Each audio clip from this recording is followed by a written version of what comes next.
So ఆయన అన్నారు, నేనైతే దీక్ష తీసుకున్నాను, నీకైతే దీక్ష ఇచ్చాను, అప్పుడు ఎట్లా ఉన్నావు అట్లా రమ్మన్నాడు. మాయాపూర్లో రమ్మన్నాడు. అప్పుడు ప్రభుపాద దీక్ష ఇచ్చినప్పుడు ఇక్కడ వదిలినప్పుడు ఎలా ఉన్నాడు? వైట్ డ్రెస్లో ఉన్నాడు ఆయన. సో ఆయన ఏం చేశారు? ఆయన సన్యాసాన్ని కూడా వదిలేశాడు. ఆ వేరే మహారాజు ఇచ్చిన సన్యాసాన్ని పక్కన పెట్టి వైట్ డ్రెస్లో ప్రభుపాద దగ్గరికి వెళ్ళారు. ప్రభుపాద్ నీకు సరెండర్ అయినా. అప్పుడు ప్రభుపాద్ ఆయన్ని స్వీకరించారు. ఆ తర్వాత ఆయన్నే ప్రభుపాద్ ఇక్కడ కూర్చున్నారు, ఆయన ఇక్కడ కూర్చున్నారు. నువ్వు భాగవతం క్లాసు నేను ఉంటాను. ఆయనతో భాగవతం, ఆయన మంచి అంటే కొంచెం సంస్కృతం శాస్త్రం వచ్చింది. శ్రీల ప్రభుపాద్ క్లాస్ ఇమ్మన్నారు. మరుసటి రోజు ప్రభుపాద్ ఆయనకి సన్యాసం ఇచ్చారు. రిషికేశానందన్ స్వామి. సో ప్రభుపాద్ ఎందుకు ఇలా చేశారు? ఎందుకంటే ఆయన మూర్ఖత్వంతో చేసిన అక్కడ అసూయ ఒకటి ఉంది. ఈయన ఒక్కడే కాదు, ఇలాంటి వాళ్ళు ఎంతోమంది బృందావనికి రావటం, మాయపూర్ రావటం, మారిపోవటం, ఇంకెక్కడెక్కడో సన్యాసం తీసుకోవడం, దీక్షలు తీసుకోవడం, ప్రభుపాద ఉండగానే ఇలా జరిగిన ఘట్టనలు. సో ఇదంతా ఏంటి? ఎవరో ఒక అసూయ, ప్రభుపాద మీద ఉన్న అసూయని వీళ్ళని బలిపురుషులుగా తీసుకున్నారు, అసూయని ప్రదర్శించారు. సో అందుకే ఆచార్యని అసూయ చేయకూడదు.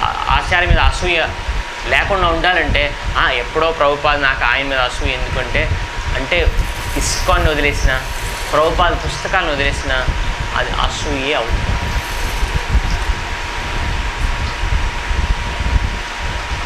అసూయ భావంతో చూసినట్టే అవుతుంది. సో ఎట్టి పరిస్థితుల్లో మనం ఇస్కాన్తో కనెక్ట్ అయ్యాం, ప్రభుపాదతో కనెక్ట్ అయ్యాం, ఆ సంబంధం గట్టిగా ఉంది. నేను ప్రత్యక్షంగా విన్నది ఇస్కాన్ సంస్థలో ఒక బ్రహ్మచారి ఇంకో బ్రహ్మచారి చెప్తారు, ఏంటి ఊరికే ప్రభుపాద అంటే మనం పైకి వెళ్ళాం, వేరే కూడా వింటుండాలి, చేస్తుండాలి, అప్పుడే మంది ఎవరు వింటారు.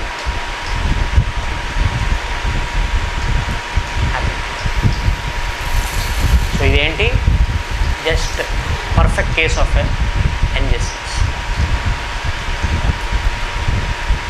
చాలా జాగ్రత్తగా ఉండాలి. ఈ రోజులో కొత్తగా చెప్పాలి, కొత్తగా ఉండాలి అని ప్రయత్నాలు చేస్తున్నాం.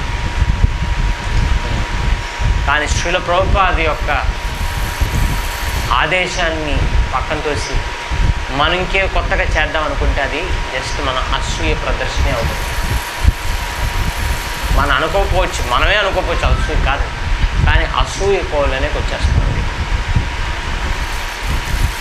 కొంతమంది అంటారు ప్రభుపాద బుక్స్ బోరింగ్గా ఉంటాయి, ప్రభుపాద లెక్చర్ చెప్పిందే చెప్తుంటారు. చెప్పిందే ఎందుకు చెప్పాలి? మీకు ఒదిగించాలి. మనం అలా జపమాల తగిలించుకోవడానికి అది బిగించాలండి. అఫ్కోర్స్ అది స్టిక్కర్ అనుకోండి. మేకు బిగించాలంటే ఏంటి? ఒక్కసారి కొట్టగానే చెప్ అని అయిపోద్దా? లేదు, అలా పెట్టామంటే ఏమవుతుంది? కింద పెడతాం.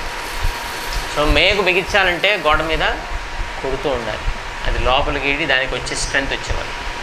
సో మన బుర్రలో కూడా కృష్ణ దిగాలంటే దాని గురించే చెబుతుంటారు. కొత్తవి ఇప్పుడు మేకు తీసుకొని ఇక్కడ కొట్టి అక్కడ కొట్టి గోడ మీద ఏమవుతాయి? దానికి అది దిగదు కదా, అంత గోడ అంతా పాడైపోతుంది. సో అందుకే కాన్సెప్ట్స్ ఏంటి ఏవైతే ఉన్నాయో మనకి ఎక్కాల్సినవి, ప్రభుపాద వాటి మీద దృష్టి పెట్టి మరీ కొడుతున్నారు. మనం ఈ శరీరం కాదు ఆత్మ అని అంటున్నారు. శ్రీల ప్రభుపాదుల వారు రాధాష్టమి లెక్చర్స్ వింటాయి, అన్నీ ఏముంటాయి? కృష్ణుడు కీర్తిస్తారు, మన శరీరం కాదు అది అంటారు. ఇంకా రాధారాణి గురించి చెప్పరు. రాధారాణి చాలా గొప్ప భక్తురాలు. శ్రీమతి రాధారాణికి జాయ్, రాధాష్టమి మహోత్సవ్కి జాయ్ అంతే. అరే నేను శరీరం కాదనే విషయం ఎక్కలేదు, రాధారాణి అర్థం చేస్తుంది. అందుకే ప్రభుపాదుల వారు చేసిన ప్రవచనాలు ఏదో ముసలితనంలో ఏదో గుర్తులేక మళ్ళీ చెప్పారు అట్లా అని మనం అనుకోకూడదు. ఏంటి మర్త్య బుద్ధి, మా సాధారణ ముసలి వాళ్ళు ఏమవుతారు? అప్పుడప్పుడు చెప్పిందే చెప్తుంటారు. అంటే ఏమనుకోకండి, అందరికీ ముసలితనం రావాలి. అంటే దాని ముసలితనంలో ఉన్న లక్షణం అన్నమాట. చెప్పింది చెప్తుంటారు, లేక విసిగి ఎక్కువ ఉంటుంది, ఎందుకంటే శరీరం అప్పుడప్పుడు సహకరించదు కాబట్టి విసిగి ఎక్కువ వస్తుంది. సో ఇలాంటివి ఉంటాయి. శ్రీల ప్రభుపాద వారు ప్రారంభంలో చైతన్య చరితామృతం ఉండేది. కొత్తగా డ్రగ్స్ తీసుకొని వచ్చి కూర్చున్న వాళ్ళకి క్లాస్ ఏమి ఇచ్చేవాళ్ళు, చైతన్య చరితామృతం నుంచి ఇచ్చేవాళ్ళు. మన 1960s లెక్చర్ సిరీస్ చూస్తే అది చైతన్య చరితామృతం ఎక్కువ ఉంటాయి. సో ఆ టైంలో లెక్చర్ ఇచ్చేవాడు. సో ప్రభుపాద్ మాయావాదీస్ అంటే వీళ్ళు మాయావాదీస్ ఇది అని తిట్టేవాడు అనమాట, వాళ్ళని ఖండించేవాడు. సో అప్పట్లో ఉన్న భక్తులు ఒకతను అనుభవం చెప్పాడు, నేను మాయావాది అంటే వాళ్ళు ఏదో బంధువు ఏమో, ఆయన మీద పాత కక్షలు ఉన్నాయో ఊరికి ఆయన పేరు తీసుకుంటారు అనుకున్నాడు. So the saw him as like a nice, చాలా మంచి వ్యక్తి, చాలా ప్రేమ ఉంది, కానీ ముసలాయన కదా పాత కక్షలు ఉంటాయి, దాని గురించి మళ్ళీ చెప్తున్నాడు మాయావతి మాయావతి అని అనుకున్నాడట. సో అట్లాగే ఉంటుంది మనం కూడా. అంటే మనం అనుకుంటే ఈ వ్యక్తి నాకు అర్థమైపోయింది. ఎందుకంటే మా అహంకారం ఏముంటుందంటే నేను అన్నీ అర్థం చేసుకుంటాను, ఈయనేంటో తెలుసు నాకు, ఆయనేంటో తెలుసు, ఈయనేంటో తెలుసు, అందరేంటో తెలుసు అని ఒక అహంకారంతో మనం ఒక కంక్లూషన్కి వచ్చేస్తాం. నాకు వీడేంటి నాకు బాగా తెలుసు, ఈయనేంటి మాకు తెలుసు, ఈయన తెలుసు, కానీ మనకి ఏమీ తెలియదు. ఓన్లీ పరమాత్మ ప్రేరణ ఉంటేనే మనం తెలుసుకోగలుగుతాం, లేకపోతే ఎవరిని ఏం తెలుసుకోలేము, సృష్టిలో ఏది కూడా తెలుసుకోలేము. అలాంటిది ఆచార్యం తెలుసుకోవాలంటే మన పూర్తి శరణాగతి ఉంటేనే అవుతుంది. సో ఇది అసూయేత.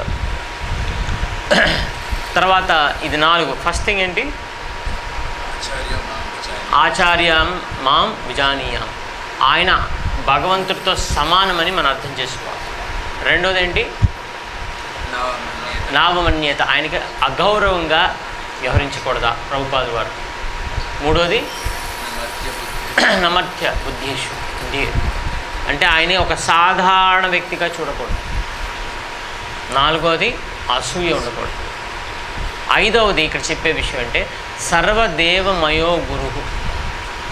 గురువు ఆచార్యలో అందరూ దేవతలు ఉంటారు, అందుకే మనం దేవతల అర్చన చేయనవసరం. సో మొన్న ఎవరో అడిగారనమాట, ప్రభు మాకు అంతా బాగానే ఉంది కానీ ఒక అనారోగ్యం ఉంది, అయితే మాకు పూర్వం ఉన్న పంతులు గారు ఏం చెప్పారంటే మీరు ఆ దేవతలను అర్చించడం తగ్గించారు కాబట్టి ఆగ్రహం చెంది ఆ దేవత మీకు రోగాలు తెలిపిస్తుంది అన్నాడు. మరి ఒక్కసారి ఏదో పూజ చేయమన్నారు, సరిపోద్దా అన్నారు. కానీ వాస్తవం ఏంటి? అందరూ దేవతలు గురువులో ఉన్నారు. ఈ శ్లోకం ఎవరు చెప్తున్నారు? కృష్ణుడే. కృష్ణుడు చెప్తున్నారు ఏంటి? సర్వదేవమయో గురువు. అందరు దేవతలు, మనం ఆవులో సర్వదేవమయో గవహ అన్నాం, అలాగే అందరు దేవతలంతా కూడా గురువులో ఉన్నారు. సో అందుకే మనం రోజు గురు పూజ చేస్తే ఏంటి, ఒక్కోటి దేవతలకి చేసేసాడు. అందుకే ప్రభుపాద్ గురు పూజ అట్లీస్ట్ పుష్పాలు అర్పించడం, అట్లీస్ట్ ఆయన కీర్తించడం, అట్లీస్ట్ రోజుకి ఒకసారైనా ప్రణామంత్రం చదవటం మనం చేయాలి. అప్పుడు ఏంటి, అందరు దేవతలు. ఇక్కడ దేవతలు ఎందుకు ప్రస్తావించారు? సర్వదేవమయో గురు దేవ అన్నారేంటి? దేవతలంతా ఈ భౌతిక జగత్తుకు చెందిన వాళ్ళు కదా. సో ఇక్కడ ఏమంటారంటే అక్కడ తాత్పర్యంలో చైతన్య చరితామృత ప్రభుస్వామి తాత్పర్యం ఇస్తారు. ఈ దేవతలంతా కూడా ఏంటి, భౌతిక అవసరాలని తీరుస్తారు కదా. సహయజ్ఞ ప్రజాసృష్ట ప్రోవాచ ప్రజాపతి. ఇక్కడ భగవంతుడు అంటారు, ఈ జగత్తుని సృష్టించిన తర్వాత నేను యజ్ఞాన్ని సృష్టించాను, దేవతలను సృష్టించాను, మీరు అవి చేసి వీళ్ళని సంతృప్తిపరచండి, మీకు అన్నీ ఏమేం కావాలో కోరికలని తీర్తాను. సో ఈ దేవతలంతా కూడా మనం భౌతిక కోరికలు తీర్చడం కోసమని భౌతికమైనవన్నీ కూడా వారి యొక్క పర్యవేక్షణలో అన్నీ జరుగుతుంటాయి. అంటే ఇక్కడ చెప్పే విషయం ఏంటంటే మనం ఈ ఆధ్యాత్మిక విషయాలన్నీ కూడా భౌతిక ఫలితాలతో పోల్చుకుంటాం. చాలా వరకు ఏం చేస్తుంటారు, అరే మీరు అంత పూజలు చేస్తారుగా మీకు రోగాలు వస్తున్నాయా? అరే పూజలు చేస్తే రోగాలు తగ్గుతాయని ఎక్కడుంది? అన్ని పూజలు చేస్తున్నాయిగా మీకు ప్రమోషన్ రాలేదే, మీకు డబ్బులు రావట్లేదే, మీ అమ్మాయి పెళ్ళి కావట్లేదే, మీ అబ్బాయికి పెళ్ళి కుదరట్లేదే, మీ ఇల్లు కట్టుకోలేకపోతున్నారేంటి, అన్ని అవంతరాలు వస్తున్నాయి. ఇవన్నీ భక్తికి ఏమి సంబంధం లేదు. కానీ సర్వసాధారణంగా చూసేది ఇన్ని పూజలు చేస్తే అన్ని ఫలితాలు రావు. అందరూ వ్రతాలు పూజలు ఎందుకు చేస్తారు? వీటి కోసం. ఈ భౌతిక జగత్తులో ముఖ్యంగా ఈ కలియుగంలో అందరూ కూడా ఆధ్యాత్మికత అంటే ఆధ్యాత్మిక సేవలు, భౌతిక ఫలితాలు. కానీ పొంతలేదు దాన్ని. ఇట్స్ నాట్ కంపాటబుల్ కాదు. ఆధ్యాత్మిక సేవలు ఆధ్యాత్మిక ఉన్నతే, భౌతికతతో సంబంధం లేదు. ఆధ్యాత్మిక సేవ చేసే వాళ్ళంతా కూడా ధనికులైపోతారని కాదు. అందరూ కూడా సుధామలాగా నేను కృష్ణుడికి వెళ్ళిపోతాను, నేను అలా అనుకోకూడదు. ఇంకో కూడా ఎగ్జాంపుల్స్ ఉన్నాయి. కృష్ణుడి దగ్గరికి వెళ్ళాడు, పరీక్షిత్ అన్ని కోల్పోయాడు, రాజ్యం అంతా పోయింది. పాండవులు వాళ్ళకేమైంది? కృష్ణుడుగా అన్ని పోయాయి, వచ్చాయి, తర్వాత మళ్ళీ పోయాయి. సో అలా మనం దాన్ని లెక్క వేసుకోకూడదు. అర్జునుడు కృష్ణుడికి శరణాగతి చేశాడు, శిష్యస్తే మాం సాధిమాం ప్రపన్నం. అందుకే కృష్ణుడి దగ్గరుండి వాళ్ళందరినీ చంపించారు. లేదా అర్జునుడు చేశాడు యుద్ధం, కృష్ణుడు చేశాడు, ఇక శరణాగతి చేశాక కూర్చో నేను లేస్తాను అనలేదు ఆయన. భౌతికంగా అర్జునుడు అన్ని చేశాడు.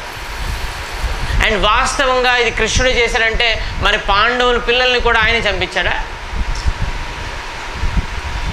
యుద్ధం అయిపోయింది, 18 రోజులు అయిపోయింది, వీళ్ళే విజయం సాధించారు, వీళ్ళు ఆ 5 పిల్లలు మిగిలారు. ఆ యుద్ధం అయిపోయిన రాత్రి అలా చేయకూడదు, కానీ అశ్వత్థాముడు పడుకున్న 5 పిల్లల్ని చంపేశారు నిర్దాక్షిణ్యంగా. మరి కృష్ణుడు లేడా? అప్పుడు కృష్ణుడు ఉన్నారుగా, కృష్ణుడే అందరిని చంపించారని మరి వీళ్ళు కూడా చంపించారు ఎందుకు? ఇది భౌతికం కాదు, వాళ్ళ కర్మ కాబట్టి, అది అనుభవించాలి కాబట్టి. అంటే కృష్ణుడు కర్మను మార్చలేరని కాదు, ఇది నువ్వు ఈ కర్మను నువ్వు అనుభవించాలంతే అని నిర్ణయించారనుకోండి, మనం అనుభవించాలంతే. కృష్ణ నేను 16 మాలు చేస్తున్నాను, 20 మాలు చేస్తున్నాను, 25 మాలు చేస్తున్నాను, రోగం పోవాలి, నేను అనుకుంటున్నా నీకు రోగం అలాగే ఉండాలి. అయితే జపం మానేస్తామా?